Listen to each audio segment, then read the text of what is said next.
ख़वातीन के हार्मोन्स का गैर मुतवाज़न होना, उसकी जो सबसे बड़ी वजह है वो हमारी डाइट है। ये पिछले कोई 20-25 सालों से आपने देखा कि हमारी खुराक में प्रोसेस फूड और फ्रोज़न फूड का बहुत ज़्यादा अमल दखल हो गया। इसी तरह ब्रायलर जो है ये स्टीरॉयड बेस है।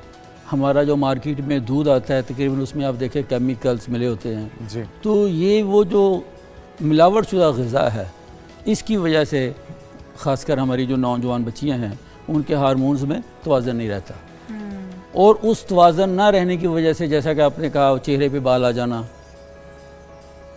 ख़ासकर चिन पे, ये ठोड़ी पे, यहाँ पे, और मोटापा या गर्दन का गैर ज़रूरी फैल जाना, पिंपल्स का दानों का निकल आना। अच्छा, बाज़ का इसकी वजह से आपका थायराइड ख़राब हो जाता है, और बाज़ का थायराइड की ख़राबी की वजह से आपके हार्मोन्स ख़राब हो जाते हैं। और नींद का पूरा ना होना, ज़हनी स्ट्रेस होना, ये जो हमारे माशी और समाजी मसाइल हैं, इन वजह से भी जो है वो ख़वातीन के हार्मोन्स में तवाज़न बिगड़ जाता है। अब इन के तवाज़न को कायम रखने के लिए सबसे पहले तो हमें अपनी खुराक को मुतवाज़न करना है। अपनी खुराक से ऐसी तमाम चीज़ें जो इनको ख़राब कर रही हैं, मसलन फास्ट फूड है, कोल्ड ड्रिंक्स हैं, ये ज़्यादा तली, ज़्यादा भुनी हुई चीज़ें, स्पाइसी चीज़ें, जो इस तरह की चीज़ें आप इनको ख़त्म कर दें। ठीक है। अपनी ग़िज़ाओं में तवाज़न पैदा करें, मसलन प्रोटीन्स भी इस्तेमाल करें, आपको विटामिन डी का इस्तेमाल करना चाहिए, आपको आयरन का इस्तेमाल करना चाहिए, आपको जिंक का इस्तेमाल करना चाहिए, यानी वो तमाम चीज़ें जो जिस्म की एक रिक्वायरमेंट है। और कार्ब्स को कम करें, और उसमें जो है आपके जो कुदरती फल हैं नेचुरल, और ख़ासकर जो हमारे ये सीड्स होते हैं जैसे फ्लैक्स सीड्स हैं, तिल हैं, मेथी दाना है, और नट्स हैं, बादाम है, अखरोट है, पिस्ता है, ये थोड़ी थोड़ी चीज़ें हमें इनका इस्तेमाल साथ। हकीम साहब, सारा कुछ खा पी के ही ठीक करना है, थोड़ा हिलना जुलना भी ठीक रहेगा? कोई वर्कआउट, एक्सरसाइज, कोई बाहर निकलना, कोई वॉक करना? क्योंकि सिर्फ बैठ के बेड पे खाना पीना ही लगा रहेगा, ये चीज़ खा लें वो चीज़ खा लें, तो क्या हम हार्मोन्स को बैलेंस कर पाएंगे इस तरह? अच्छा, हमने सबसे पहले बात ये की है कि ये जितने मसाइल हैं ये हमारे ओवर ईटिंग या खुराक में तब्दीली है, ज़्यादा लाइफस्टाइल सारा ही। असल में सबसे आसान, सस्ता और मुस्तकीम इलाज आपका वो एक्सरसाइज है, आपकी हरकत हैं। आप जितना, हम अक्सर कहते हैं कि अपने पाँव को गर्म रखें और सर को ठंडा रखें। हमारा स्ट्रेस, हमारा गुस्सा, हमारी टेंशन जो है ये हमारी बीमारी के असबाब बनते हैं, इनसे आप बच जाएं। सर को ठंडा रखें, ठीक है, और पाँव को गर्म रखने का मतलब है हरकत दें, चलें और मदाम चलें, चलते रहें। दो तरह की अभी हार्मोनल मसाइल होते हैं, एक शादीशुदा ख़वातीन में और दूसरा गैर शादीशुदा जो बच्चियाँ हैं। दोनों का हल इसी चीज़ में पोशीदा है या उसमें कुछ ये डिफ़र भी कर सकते हैं, उसमें फ़र्क होगा ट्रीटमेंट में भी? देखिए, इन दोनों की वजह जो है वो कबल अज़ मैरिज शुरू हो जाती है। जब बच्ची बालिग होती है ना, जब एक लड़की खातून बनती है, उसके अंदर निस्वानियत के जो अवामिल ज़ाहिर होते हैं, उसकी अलामात ज़ाहिर होती हैं, और वो हार्मोन्स की वजह से होते हैं। ये वहीं से उसकी बेस शुरू हो जाती है।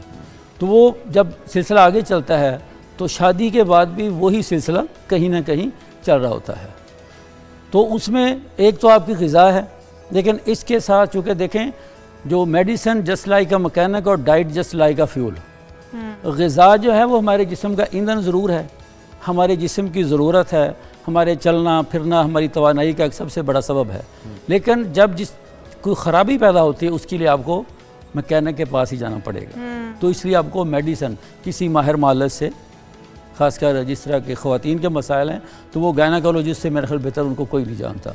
लेकिन कुछ ऐसे मसाइल जो कि नॉर्मली होते हैं, वो कोई अच्छा माहिर तबीब जो है, और हमारे मार्केट में तबीबा भी, अब तो ख़वातीन तबीबा भी आ गई हैं, उनसे मिलके अपनी ग़िज़ा, अपनी दवा और रोज़मर्रा जो आपकी रूटीन है उसको आप सेट करेंगे तो इंशाल्लाह ये। अच्छा हकीम साहब, आपने सीड साइकिलिंग की बात की है, जिसके अंदर आपने फ्लैक्स सीड की बात की, पम्पकिन सीड की बात की, सफ़ेद तिल हैं, और बहुत सारे सीड्स जिसको आप कहा जाता है कि आप हार्मोनल अगर आपका इम्बैलेंस चल रहा है तो आप उसके अंदर लें तो वो ठीक हो जाता है। लेकिन उनके साथ ही उनकी टाइमिंग भी बताई जाती है और तरीक़ाकार भी बताया जाता है, जो शायद बहुत सारी ख़वातीन घर में बैठे गलत तरीके से इस्तेमाल कर रही होती हैं, गलत टाइमिंग में इस्तेमाल कर रही होती हैं, जिसकी वजह से फिर फ़ायदे की बजाय नुकसान हो जाता है। वो कहा जाता है कि पहले 15 दिन जो है वो आपने ये सीड्स खाने हैं, आखिरी 15 दिन आपने ये सीड्स खाने हैं। तो उनका तरीकाकार भी बता दीजिएगा, कौन से ग्राइंड करके खाने हैं, कौन से ड्राई रोस्ट खाने हैं, क्योंकि हम लोग तो जो मिलता है वो खा जाते हैं, उसके बाद हमें पता चलता है कि इसके फ़वाइद की बजाय हमने नुकसानात ले लिए। अच्छा, आपने बहुत अच्छा पॉइंट उठाया है। एक तो ये जो है ना जी 15 दिन पहले 15 दिन बाद वाले, ये जस्ट एक मार्केटिंग और अट्रैक्शन है, सब कुछ जाना आपके अंदर ही है, ठीक है जी, उसमें तो कोई ऐसी बात नहीं है। बकिया जो जिस तरह हमने बात की, तिल की बात की, तो अब 1 चम्मच तिल लें, उसमें 2-4 पिस्ते के दाने डालें, उसमें 1 अखरोट डालें और उसमें 1-2 ये जो खजूर होती हैं इनको डाल के आप दूध में इनका शेक बना लें, ठीक है, इन सबको ग्राइंड कर लें और ये सुबह आप एक हैवी किस्म का नाश्ता आपका हो जाएगा।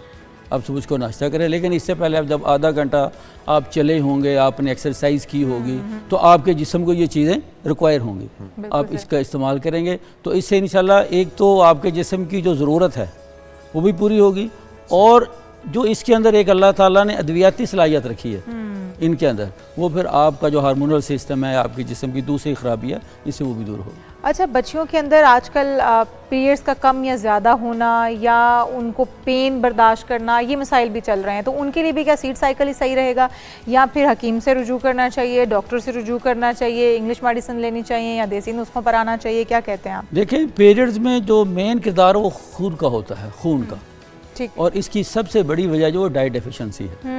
हमारी बच्चियों में उस तरह की वो खुराक नहीं है। हमारी बच्चियां जितने भी कॉलेज गोइंग है, यूनिवर्सिटी गोइंग है, वो नाश्ता नहीं करती।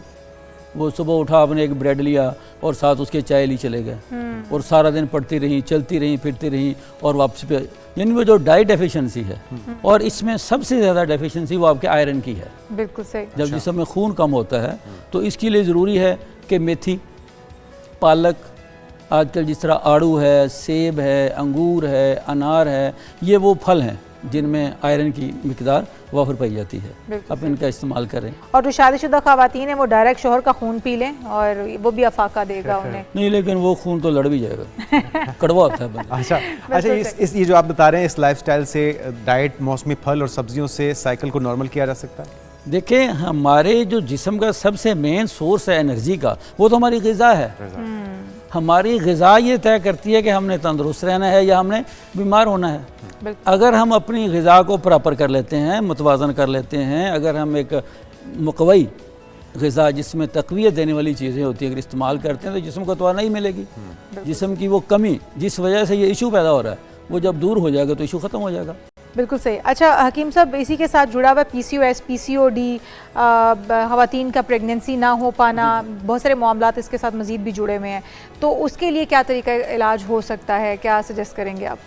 देखिए जी, उसके लिए सबसे पहले तो ये है कि टेस्ट करवा के पता करवाया जाए कि इशू क्या है। लेकिन ज़्यादा जो उसकी वजह होती है वो पीरियड्स की ख़राबी होती है, या बाज़ का जो है एग्स वगैरह का ना बढ़ना, बाज़ का ट्यूब्स का बंद होना, तो उसके लिए जो एक माहिर मालज है, हम ये समझते हैं कि वो टोटकेबाजी या इस तरह की सुनी सुनी बातों से उनका ट्रीटमेंट करना भी नहीं चाहिए, वो फ़ायदे की बजाय नुकसान हो जाता है। बाकायदा जो एक माहिर मालज आप उससे मिलें, वो जिस तरह आपको जो दवा दे, जो ग़िज़ा बताए, जो परहेज़ बताए, वो करें इंशाल्लाह, तो ये कोई इतना कोई बड़ा लंबा मसला नहीं होता, ये हल हो जाता है। अच्छा हकीम साहब, अब आ जाते हैं बालों की खुश्की, बालों का डेंड्रफ हो जाना, ड्राइनेस हो जाना बालों में, और बालों का झड़ना, गिरना, और आजकल मौसम भी ऐसा है कुछ बरसात वाला है, इसमें एक तो चिपचिपापन बहुत ज़्यादा है, दूसरा फिर आपके बाल ड्राइनेस हो जाती है, फ्रिजी हो जाते हैं, गिरना शुरू हो जाते हैं। ये खासकर इस मौसम से जुड़ा हुआ है या फिर इसको भी आप आ जाके हार्मोन के साथ मिलाएंगे, या फिर इसका कुछ और वजूहात हैं, वो भी हमारी डाइट डेफिशिएंसी की वजह से है, क्या कहते हैं आप? देखिए जी, बालों का जो सबसे बड़ी वजह वो तो ये है कि आप जब आपके बालों तक प्रॉपर ऑक्सीजन की रसद नहीं होती। ऑक्सीजन सिलेंडर रखवा दें, क्या करें? नहीं, ऑक्सीजन सिलेंडर रखवाने की ज़रूरत नहीं है। आप अपनी डाइट रूटीन ठीक कर लें, आप अपने खाने पीने की आदत ठीक कर लें, आप अपनी नींद प्रॉपर कर लें, आप अपनी ग़िज़ा को बेहतर कर लेंगे, आप एक्सरसाइज करें, ख़ासकर सर की तरफ ऑक्सीजन की रसद के लिए सजदा। आप जितना ज़्यादा लंबा सजदा करते हैं उतनी आपके बालों को ग़िज़ाइयत ज़्यादा पहुँचेगी। और आप ये देख लें कि हमारे बाद का जो बुज़ुर्ग होते हैं वो 80-80, 90-90 साल की, तो उनकी इतनी लंबी लंबी जुल्फ़ें होती हैं। वो जो अल्लाह को ज़्यादा सजदे करने वाले लोग होते हैं, उनकी बड़ी बड़ी जुल्फ़ें होती हैं माशाल्लाह, और बड़े घने बाल होते हैं। उसकी वजह ये होती है कि जितनी देर आपका सर नीचे की तरफ रहेगा तो आपकी जो ऑक्सीजन का फ़्लो है वो सर की तरफ रहेगा। एक तो ये है। दूसरे नंबर पे जिंक जो है बालों के लिए बहुत ज़रूरी है, बायोटिन बहुत ज़रूरी है, आयरन बहुत ज़रूरी है, विटामिन डी ज़रूरी है। और इसके लिए आयरन जो है या प्रोटीन्स वगैरह, इसके लिए हमारे पास गोश्त है, हमारे पास दूध है, हमारे पास मछली है। अच्छा, डैंड्रफ और खुश्की और खारिश का होना, इसके लिए क्या स्पेसिफिक अच्छा, होगा? डैंड्रफ जो है ये बाज़ का आता है ना फंगस की वजह से हो जाता है। जो ऐसे लोग जो ज़्यादा सर में सफाई नहीं रखते, अच्छा। या आपने सर पे तेल लगा लिया और हफ्ता हफ्ता धोया ही नहीं, उसमें गर्दों के बाद डलती रही और वो छिलके से बन गए, तो इसके लिए सबसे पहले तो आप ये करें कि नीम और बेरी के पत्ते थोड़े थोड़े लें, उनको पानी में पका के तो उससे आप सर धोएं।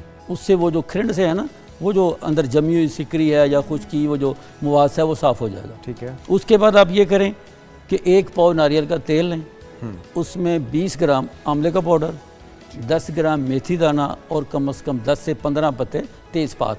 ठीक है। इनको आप 20-25 मिनट आग में पकाएं हल्की आंच पे। ठीक। तो उसके बाद ये ठंडा होने पे इसको उतार के रख लें।